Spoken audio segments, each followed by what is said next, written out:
I'd like to take you back about a year where the LACA board, we had a discussion about the future of school food. And my view and Carrie-Anne's view and Sally's view was that we should ask the membership.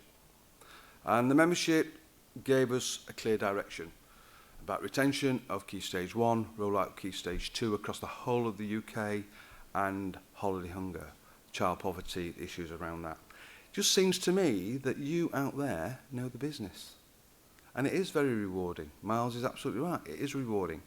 I was serving in a school on Monday, serving kids in a secondary school, and it is. You get some great feedback. There's been great improvement over the last 2 or 3 years. I've been in this game 25 years, and I've seen vast change since the early 90s. So, school food and the future. Like I've just said, the membership seemed to know what was going to come around the corner, because obviously we had the CSR, the announcement in the mail about school food, infant meals going to be scrapped, and that sort of like catalysed all us working together.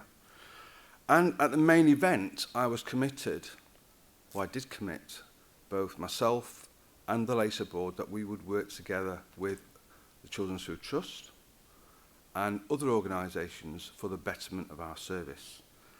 As it turned out, that is what actually happened. By design or by fault, it was there. We had to work together to make that improvement and challenge government and ensure that was retained.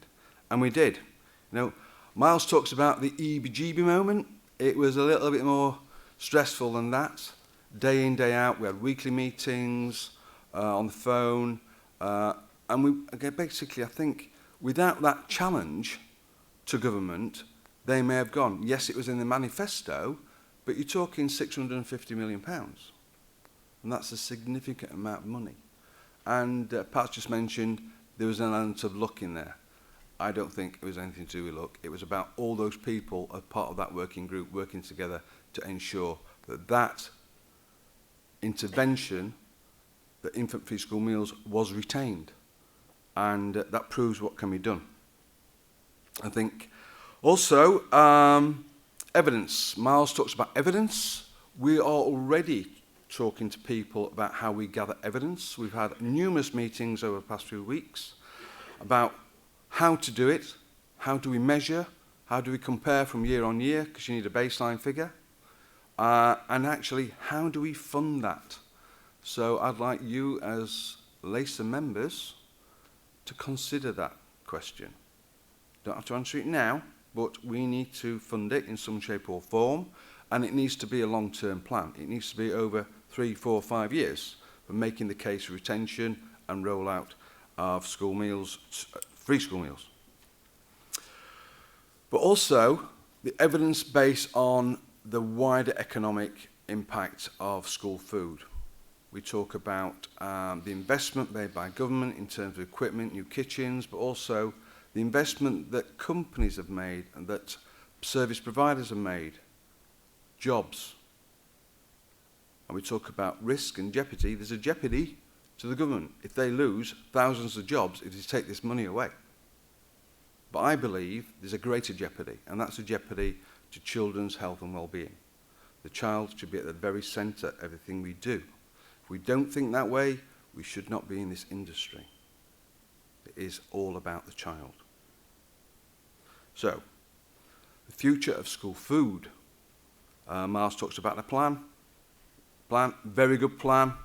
And it did galvanise the industry. It did lead us to work together. We talked about the Lot 1, and LACA and the Children's Food Trust came together, put a bid in. And actually, a lot of schools benefited from the support they got. I mean, I've been into schools where they got that support, and it really engaged the head teacher and the school leadership. And we all know, without an engaged head teacher, it's very, very difficult to break down those barriers. And again, if we can't remove those barriers, it affects that child.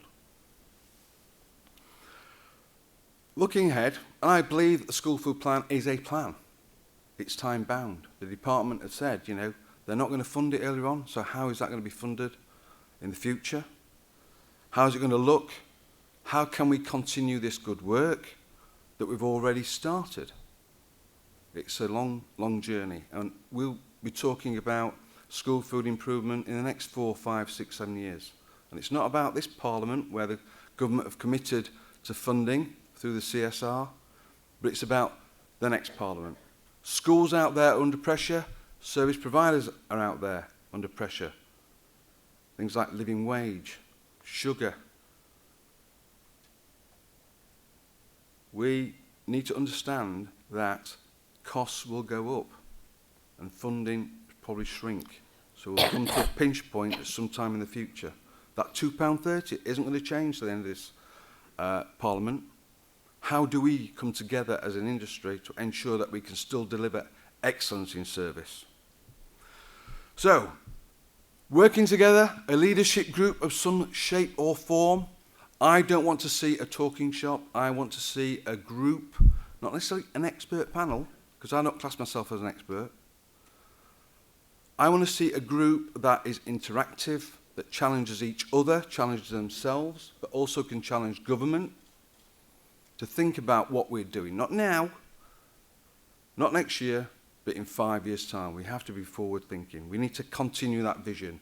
I know the Department of Education and the Minister wants that to continue, and I know Sharon, who leads the APPG, Sharon Hodgson, the APPG, wants to see excellence of school food continue. So we have a lot of support there. We talk about inspiration, innovation, and leadership. We need to drive that forward. And we can do that because of what we've gone through in the last 10, 15 years. LACA are the lead association of catering and education. I'm proud to be involved as a member and support you. I'm gracious, well, gracious isn't the right word. I value your views, and I'm sure that we'll be sending out another questionnaire saying, what do you think our challenges are going forward? So for school food, there are a lot of challenges. Just to recap, convincing government that the universal free school meal thing is a great thing, and that should be continued. Roll out across the UK for Key Stage 2 as well. Gathering evidence, which we've touched on. Child poverty. It's going to be amazing. It's growing. Roundtree Foundation just announced figures, and they are quite shocking for 2016 in a country which is as wealthy as ours, and we need to address that. And the obesity strategy that we're all waiting for, and that's been obviously delayed, and that's been delayed because of the EU referendum. So hopefully that will come in after that debate is over. So, you're on a yellow, by the way. I know, I've seen it. Right. Just wasted 2 seconds of my time. No, I'm wrapping up now. Okay, so think about our priorities. Let us know. Think about how we're going to fund this evidence gathering. And have a great day. Thank you.